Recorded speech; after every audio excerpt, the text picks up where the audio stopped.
Channel. আজকে একটা নতুন ব্লগ নিয়ে আপনাদের কাছে এসেছি। আজকের ব্লগটা মেনলি থাকবে যে আমার বাবার কি হয়েছে সেটাই আমি ডিটেলসে বলছি। আপনারা আমাদের আগের ব্লগে দেখেছেন আমরা ননদের বাড়ি গেছিলাম, আমি গেছিলাম ননদের বাড়ি, সৌরভও গেছিল। আমরা শনিবার দিন যাই অঙ্কিতার বাড়িতে।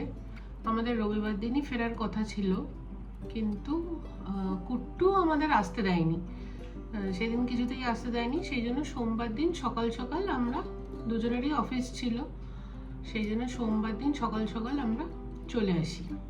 আমি আমার শ্বশুর বাড়িতেই ফেরত আসি।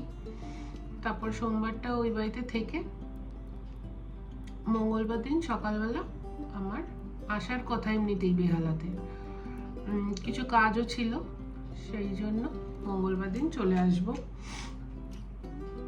মঙ্গলবার দিন সকাল 7টার সময় মা ফোন করলো যে বাবার শরীরটা ভালো নেই, তুই তাড়াতাড়ি চলে আয়, বাবাকে হসপিটালাইজ করতে হবে।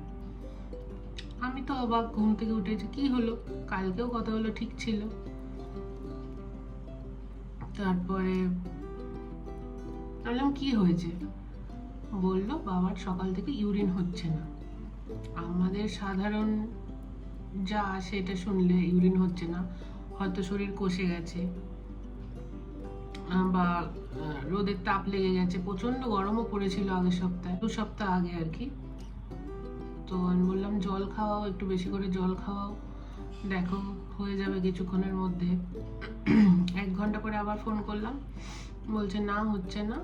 আমাদের যে ফ্যামিলি ফিজিশিয়ান তাকেও কল করা হয়েছিল, সে কিছু ওষুধ সাজেস্ট করে, অ্যালকাসল আর আরেকটা ওষুধ আমি ঠিক নাম বলতে পারবো না, তো সেটাও খাওয়ানো হয়েছে, তারপরেও কিছু হচ্ছে না।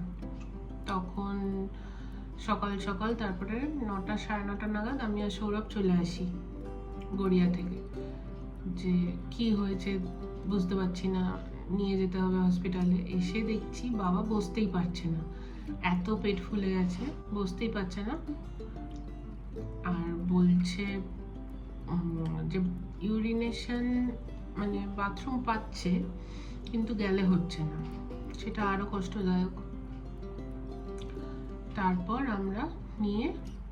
আমরা কোঠারিতে কল করি। আমি যেহেতু বেহালায় থাকি, কাছাকাছি কোঠারি, সিএমআরআই এগুলোই কাছাকাছি হয় আমাদের বাড়ির থেকে, 20-25 মিনিট লাগে, তো হয়ে যায়। আর ওখানে সবসময় ডক্টর অ্যাভেলেবেল থাকে, নাহলে অন্যান্য ক্লিনিকে অত সকালে সব রকম ডাক্তার পাওয়া যায় না।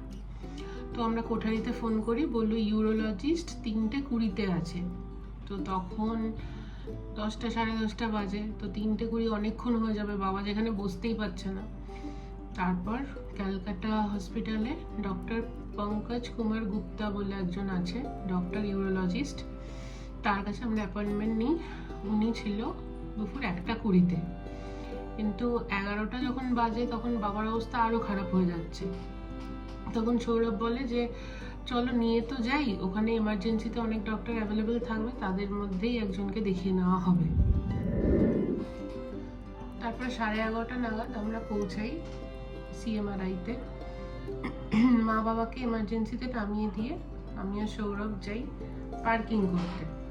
একটা পার্কিংও অ্যাভেলেবেল না, ফুল সিএমআরআই পুরো ফুল, সিকে বিল্লা পুরো ফুল। তারপর একটু এগিয়ে আমরা পার্কিং করে যখন আসছি, এসে মাকে ফোন করলাম যে তোমরা কোথায়। মা বলছে তখন যে বাবাকে এমার্জেন্সিতে অলরেডি ভর্তি করে নিয়েছে।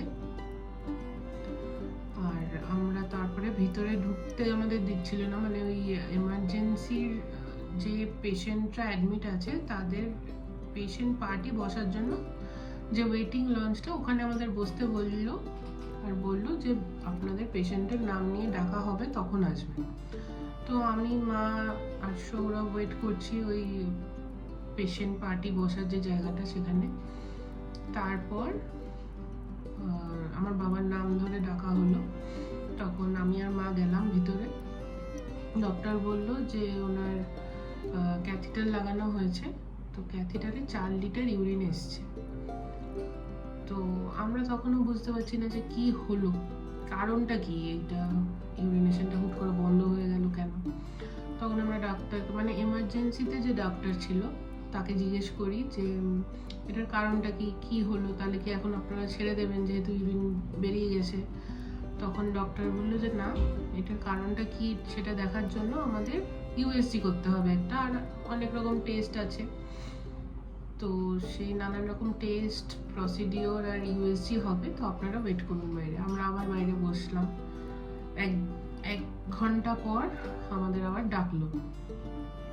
ডাকার পর বললো যে ওনার প্রস্টেট গ্ল্যান্ডটা, যেটা নর্মালি থাকার কথা 20 to 25 সিসি, সেটা বাবার হয়ে গেছে 106 সিসি। তো সেটা ইমিডিয়েট অপারেশন করতে হবে।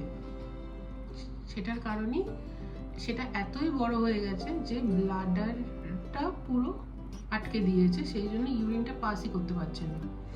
আর এই প্রস্টেট গ্ল্যান্ডটা থাকে, সমস্ত ছেলেদেরই থাকে এটা জাস্ট ইউরিনারি ব্লাডারের ঠিক নিচেই থাকে। এটা বড় হয়ে গেলে ব্লাডারের যে পাইপটা ইউরেটারে যাচ্ছে সেইটা পুরো বন্ধ করে দেয়, ব্লকেজ করে দেয়। তো আমরা ভাবছিলাম যদি ইনজেকশন বা ওষুধের দ্বারা কিছু হয়, কিন্তু এমার্জেন্সিতে যিনি ডক্টর ছিলেন তিনি বললো যেহেতু এটা 100 ক্রস করে গেছে, এটা 200% অপারেশন কেস। তাও আপনারা যদি চান বড় ডাক্তার আপনারা এই সিএমআরআইতেও দেখাতে পারেন বা বাইরে কোনো নার্সিংহোমেও দেখাতে পারেন, কিন্তু ক্যাথিটার খোলা যাবে না। ক্যাথিটার লাগানো অবস্থাতেই আপনাদের নিয়ে যেতে হবে। সেটা পেশেন্ট পার্টি ডিসাইড করবে যে এখানে তারা বড় ডাক্তার অন্য ডাক্তার কনসাল্ট করবে, না অ্যাডমিট করবে, না বাইরে গিয়ে অন্য ডাক্তার কনসাল্ট করবে, সেটা পেশেন্ট পার্টির উপর। এবার ওই রকম অবস্থায় বাবাকে নিয়ে অন্য জায়গায় যাওয়ার কোনো প্রশ্নই ওঠে না।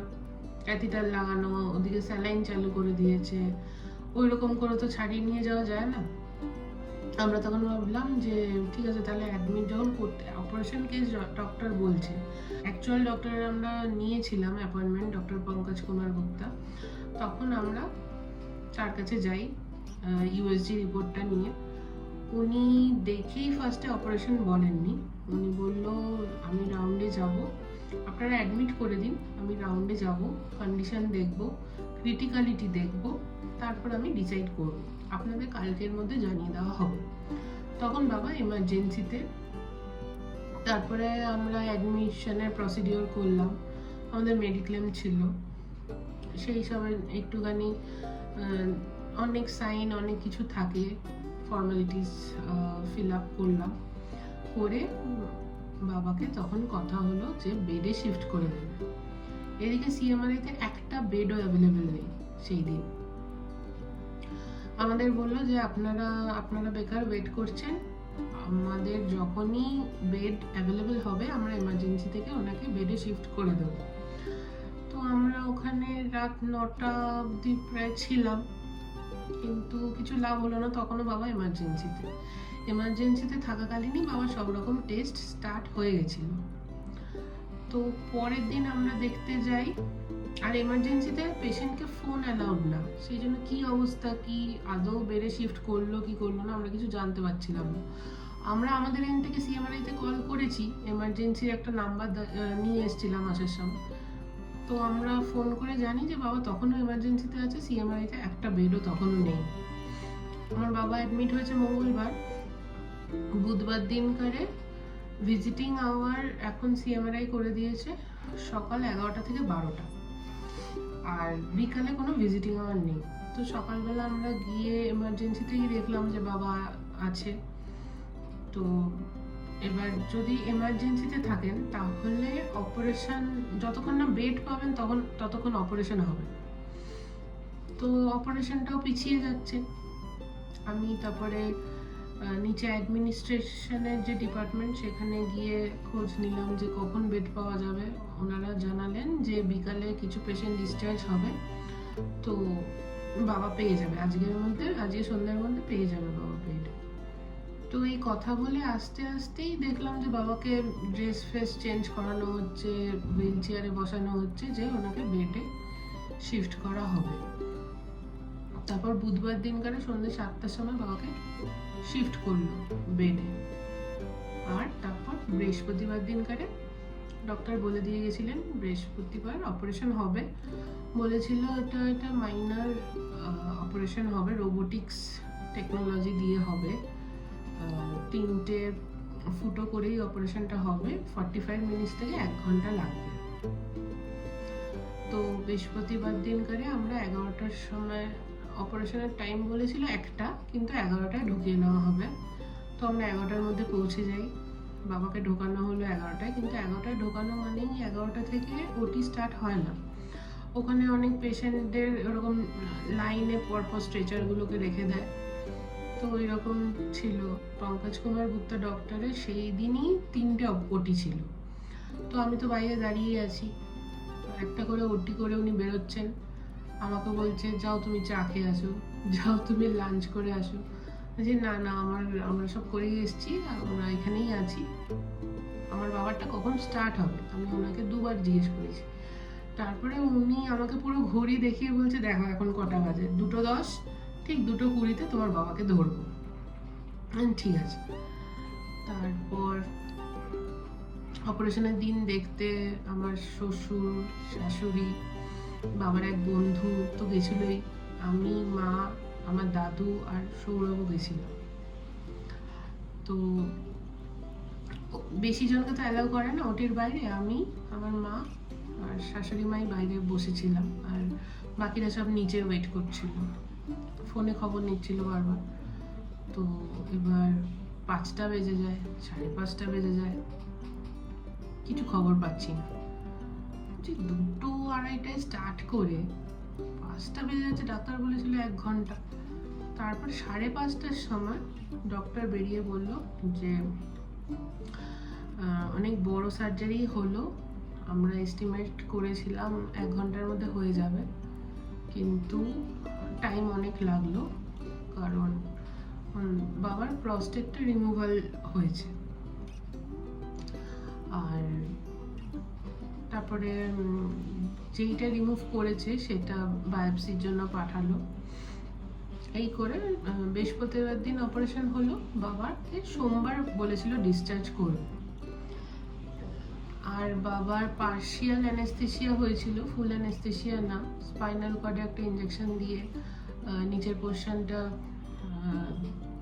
সেন্স ছিল না আর কি। তো বাবার পুরোই জ্ঞান ছিল, ডাক্তারের সাথে গল্প করেছে অপারেশনের টাইমে। আর এই সোমবার ছাড়ার কথা। তারপরের দিন আমরা দেখতে গেছি, রোববার দিন জামাই ষষ্ঠী ছিল, বাবা ছিল না। বাবাই বলল যে এটা তো শাশুড়ির সাথে জামাইয়ের একটা অনুষ্ঠান, তো জামাই ষষ্ঠীটা অবশ্যই তোরা করবি বাড়িতে, নালে আমাদের মন মেজাজ কারোরই কিছু ঠিক ছিল না, এরকম একটা অবস্থা। যাই হোক, অপারেশনটা হয়ে গেছিল বৃহস্পতিবার, শুক্র শনি ঠিকই ছিল।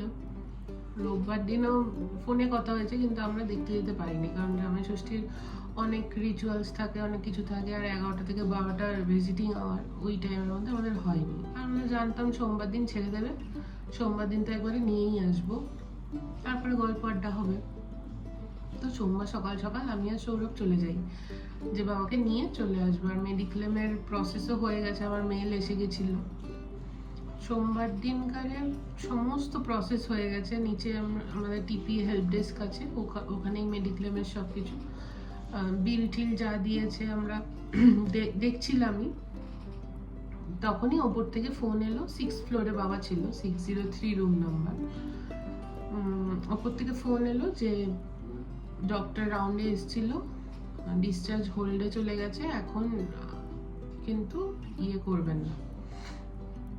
মানে সৌরভের নাম্বার দেওয়া ছিল, সৌরভের ফোনেও ফোন এলো যে এখন কোনো রকম পেমেন্ট করবে না। সাথে সাথে টিপি হেল্প ডেস্কেও কল এলো যে পেশেন্ট পার্টিকে উপরে তাড়াতাড়ি পাঠাও, এখন কোনো পেমেন্ট হবে না, ডিসচার্জ হোল্ডে চলে গেছে। আমরা তো কি হলো, শরীর খারাপ হয়ে গেল নাকি হুট করে, কি হলো হুট করে বুঝতে পারছি না। তারপরে তো জাস্ট আমার সই করাটা বাকি ছিল, যে আমার সাইন আর আমার রিলেশনশিপ পেশেন্টের সাথে, ওইটার লেখা বাকি ছিল।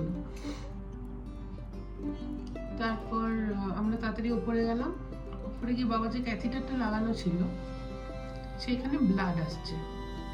সেখানে যেহেতু ব্লাড আসছে, ডক্টর বললো যে, কারণ বাবার স্যালাইনও খুলে দেওয়া হয়েছিল আর ইরিগেশন বলে একটা সলিউশন চলছিল ওই জায়গাটাকে ক্লিন করার জন্য, ইরিগেশনটাও খুলে দিয়েছিল। তারপর সেখানকার ডিসচার্জটা হলো না। তারপরে আমরা নিচে ডক্টর 5টা অবধি অ্যাভেলেবেল, ডক্টরের সাথে কথা বললাম যে কি হলো, এটা কেন হচ্ছে হুট করে।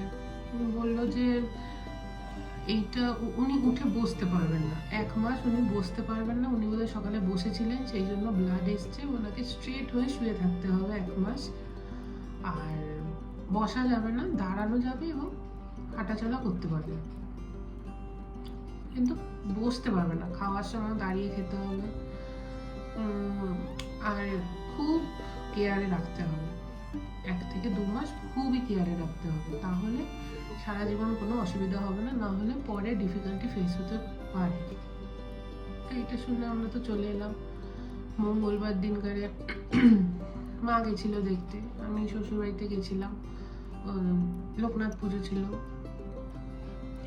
তারপর বুধবার দিন অ্যাট লাস্ট বাবাকে ডিসচার্জ করে। বুধবার দিন নিয়ে আসা হয়েছে বাবাকে। আর আজকে বৃহস্পতিবার, এখন বাড়িতেই আছে, এখন ঠিকই আছে। এতদিন হসপিটালে তো ঠিক করে ঘুম হয় না, খাওয়া দাওয়া দিচ্ছে, সবই করছে, একটু পর পর আসছে প্রেশার মাপতে, এই করতে তাই করতে, ঘুমটা হয়নি। এখন বাড়িতে এসে খুবই ঘুমাচ্ছে, প্রচুর ওষুধ, আন্ডার মেডিকেশনই আছে, এখন ভালো আছে। আপনারা আশীর্বাদ করবেন যেন ভালো থাকে। থ্যাংক ইউ ফর ওয়াচিং, আমাদের পাশে থাকবেন।